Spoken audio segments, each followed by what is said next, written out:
This lecture is part 3 of depreciation accounting. We're going to talk about a special technique in the accounting method that is called switching, usually switching from a declining balance method to a straight line method. And this was quite popular before 1981. We will also talk about the modern methods, the modified accelerated cost recovery system that's been in use since 1986. You might ask what happened between these two time periods. There was another method called the accelerated cost recovery system, which is very similar to the MACRS method. So we really only need to discuss the MACRS method. The method before that was similar, but the parameters were slightly different. Part of the methodology behind the MACRS method uses the half-year convention, and we'll talk about that and some other extensions. Let's look at an example. This example is similar to many that we have seen before. We have a 5-year project with revenues of $28,500 per year, labor and materials $5,000. We're going to buy equipment for $20,000 at the beginning of the project with an estimated salvage value of 0. We'll apply the double declining balance depreciation method with a marginal tax rate of 40%, and then look at profit after tax and obtain the cash flow after tax. It's important to note that the estimated salvage value in this particular example is 0, and that's why the result is somewhat different from previous examples, and that leads us into the method of switching. So here we have a pretty standard formulation of the double declining balance method. We have the multiplier 2 from the tax law for this particular situation. So we take 200%, 2 times 100%, divided by the depreciation lifetime, that's 5, to get the A multiplier of 40%. Then we take the original book value, the original basis, $20,000, multiply that by 40% to get the first year depreciation of $8,000. That's a rather large depreciation, but after all, this is an accelerated method. We subtract the $8,000 year 1 depreciation from the book value times 0 to get the book value at the end of the first year, book value time 1 of $12,000. The same $12,000 then goes into the computation for the year 2 depreciation. 40% of $12,000 gives us $4,800 year 2 depreciation. Subtract that from the year 1 book value of $12,000 to get the end of the year 2 book value, $7,200. Year 3 depreciation is 40% of $7,000, $2,880. That gives us the new book value of $4,320 at the end of the third year. And so we continue. In the fourth year, the depreciation is $1,728. Subtract that from the previous book value, gives us the book value of $2,592. Year 5 depreciation, $1,037, leaving the book value at the end of the fifth year of $1,555. But that's not what we wanted. We anticipated a salvage value of 0. So we have a problem here. This wouldn't happen with a straight line or the sum of the year's digits method. So let's see how we can fix this problem, or how people fixed it before 1981. What's happening here is that we have the rapid depreciation in the early years. Book value is declining quite rapidly. Then, towards the end, the book value does not equal 1,000. Book value equals 1,555, whereas we would like it to be 0. And that's the problem in this particular situation. Switching to a straight line method was allowed with any of the accelerated methods before 1981 in order to reach a particular target salvage value. For example, if we switch after year end, then we have an existing book value at that point. We have an anticipated salvage value at the end of the project life, end of the depreciation life. We have a number of years remaining. We have the current time period, the depreciation life. We can divide the remaining years of depreciation into the remaining book value to get a straight line method for those remaining years. It's a little bit easier to show by example, actually. Let's say we want to switch in year 3. So the book value is $4,320. We anticipate a salvage value of 0 at the end of the depreciation life. Originally, we had a 5-year depreciation life. We're now at the end of the third year, so we have 2 years remaining. So we take the 2 remaining years, divide that into the book value, minus the estimated salvage value. So the book value minus the estimated salvage value is simply the book value, because salvage value is 0. Divide that by 2. That gives us a depreciation for the remaining 2 years of $2,160 for each year. We can then follow through on the computations for the book value.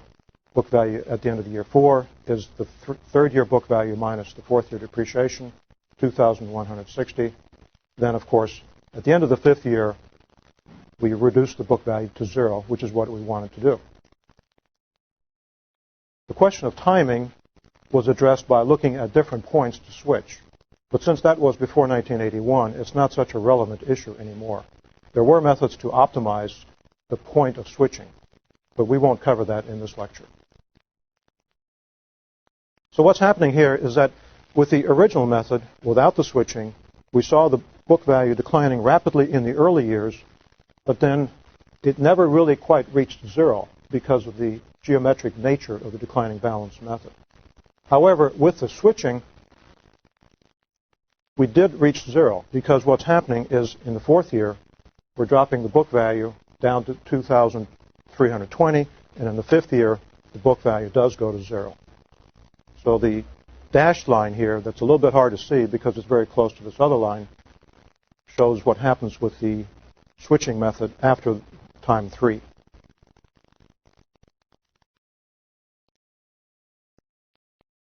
Let's look at the cash flow after tax. This is our familiar table. We have operating cash in the first column. We subtract from that the equipment depreciation. Notice that here we have a straight line method here in the last 2 years.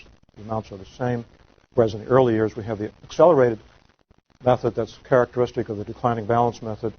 Subtract the equipment depreciation expense from the operating cash to give us our taxable income.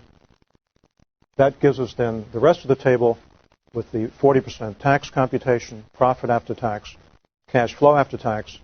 Again, the cash flow after tax for years 1 through 5 is obtained by taking the profit after tax and then numerically undoing the subtract operation from depreciation. For example, in the first year, we take $9,300 profit after tax, add $8,000 equipment depreciation to get our cash flow after tax. And then, of course, we have the sums for the columns just for convenience.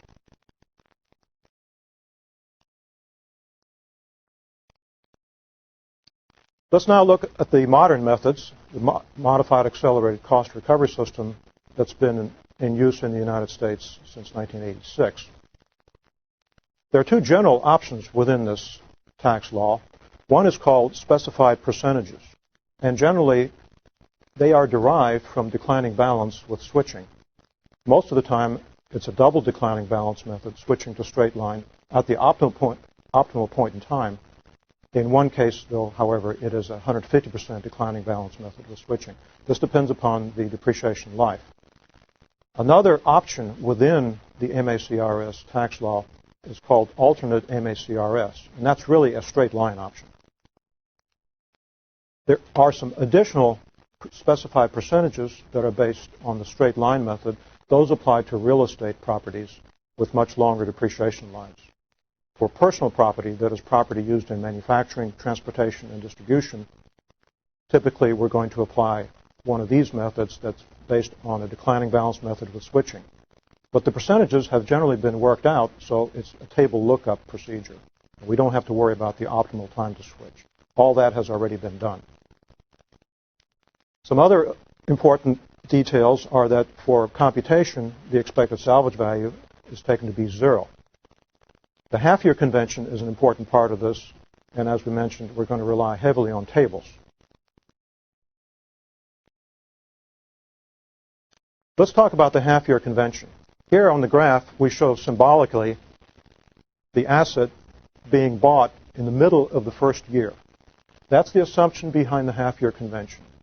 Conceptually, you are allowed half a year of depreciation in time period 1, that is from time 0 to time point 1, the lower scale here representing the time periods, usually accounting years. In the middle years, each accounting year is allowed to take 1 year of depreciation. Then for a 5-year property class, we're calling it a property class now because the actual number of years required to fully recover the depreciation is 6. 5 plus 1. In the sixth year, then, we have another half year left over. So conceptually, we're taking a half year of depreciation in the first year, a full year in years 2, 3, 4, and 5, and then the remaining half year in year 6. That's for the 5-year property class. So what's happening is that in the first year and in the sixth year, we get to take 10%, and that's 10% of the original installed basis, assuming there's no trade-in value. Because for computation purposes now, the estimated salvage value is going to be 0 with the MACRS method, whether you're using the alternate MACRS method or the specified percentages. The middle years, of course, are normal 20% that we might expect from a 5-year property class method.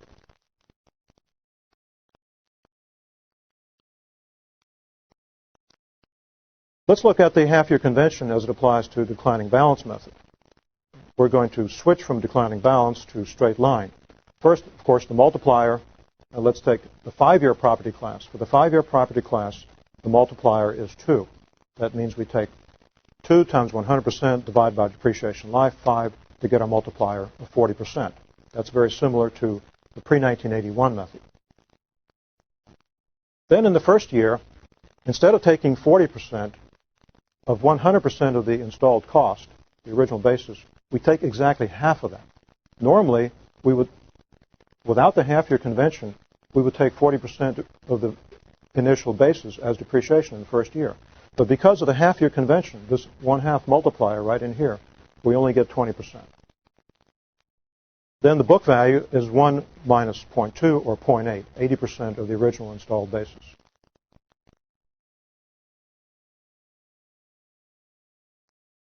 In the second year, then we apply the 40% multiplier to the 80% book value. Depreciation is 32%. We then compute the book value at the end of the second year, 80% minus 32%, or 48%. In the third year, 40% of 48% gives us a depreciation of 0.192. The resulting book value is 0.288, or 28.8% of the original basis. At this time, we're going to switch, and we're going to switch for the remaining 2.5 years. Remember now that we're at the end of the third year. In the first year, conceptually, we only were allowed to take half a year of depreciation. So the half year in the first year, then the full year in year 1, and the full year in year 2 means that we've used up 2.5 years of depreciation. We have 2.5 years remaining. So we take this book value at the end of the third year, 0.288, divide by 2.5, to give us a straight line depreciation for the remaining 2.5 years, 0.1152. So in the fourth year, that's 0.1152. That's the percentage. The book value drops to 0.1728. In the fifth year, the depreciation is exactly the same as in the fourth year. The book value drops to 0.0576. And you'll notice then that this book value is exactly half of the depreciation in the fifth year. So the sixth year, of course, then is half of that, and the book value drops to 0. So this is the straight line method with switching, where the number of years remaining is 2.5. So in years 4 and 5, we have exactly the same. That's clearly an indication of the straight line method. In year 6, the remaining book value is 1/2 of that, so the depreciation, of course, is 1/2 of what it was in years 4 and 5. However, we don't have to do this work because it's all been done for us and put into tables. Let's look at an example here where we're using both methods, the alternate MACRS method, that's really the straight line method, and then the specified percentages method. So let's take a 6-year project where the operating revenue varies.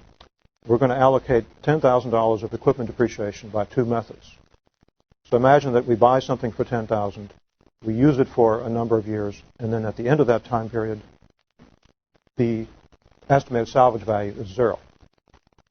So we'll apply the alternate MACRS method and then the MACRS specified percentages method. We'll use an income tax rate of 35% and then obtain the profit after tax and the cash flow after tax.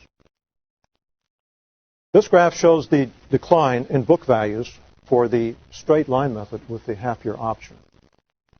That's the alternate straight line method, really. So we see the 10% decline in the first year. That's the depreciation in the first year. Then it's 20% each year. You can see from this example, because the original basis is 10,000, that it's easy to see what the depreciation amounts are. The percentages are 10%, 20%, 20%, 20%, and so on. In the last year, that is year 6, the depreciation amount is 10%. Then for the specified percentages, we have larger depreciation amounts in the early years. We see the book value declining much more rapidly to 8,000, 4,800, 2,880.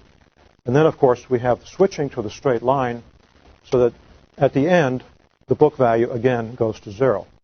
The book value at the end of the 5th year is 576.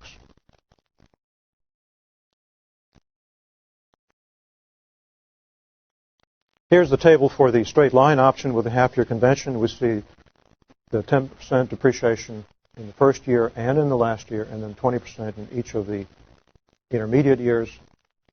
Completing the table, we have our 35% tax, profit after tax, again, cash flow after tax obtained by taking the profit after tax value and adding back the equipment depreciation, and then for convenience, the column totals.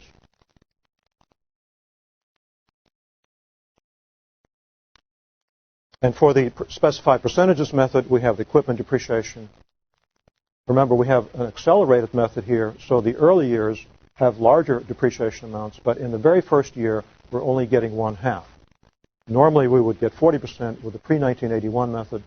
With the 1986 method, we're getting half of that, 20% of our $10,000 asset. Then the accelerated method still gives us very heavy depreciation in the early years. We see the switching to the straight line method. Years 4 and 5 are the same. In the last year, which is a leftover half year, there the depreciation is exactly half of the previous year. Completing the table, we get our 35% profit after tax, cash flow after tax, and so forth. So let's compare these. We can see the depreciation columns here. We can see the heavier depreciation in the early years for the accelerated method, the specified percentages method. And we see the difference in the impact on the cash flow after tax. We get a better cash flow after tax in the early years in example 8, where we're using the specified percentages. The sums, of course, are the same. We're taking the same total, $10,000 depreciation in both methods, and the cash flow after tax gives us the same sum for both examples, $20,345. And of course, the differences are shown in the early years favoring example 8, where we're using the specified percentages method. And then if we were to do a net present value computation, of course, we would prefer the method in example 8. Here we have one last slide in this lecture. We're showing the decline in book values for the 10-year property class. So the 10-year property class are those assets that would then require 11 years to fully recover the depreciation. So we see the accelerated method in the early years, and then the amounts are getting smaller and smaller. And then after year 6, we're switching to straight line. So in these years, the depreciation amount is the same. In the very last year, it's exactly 1/2 of what it was in the 10th year.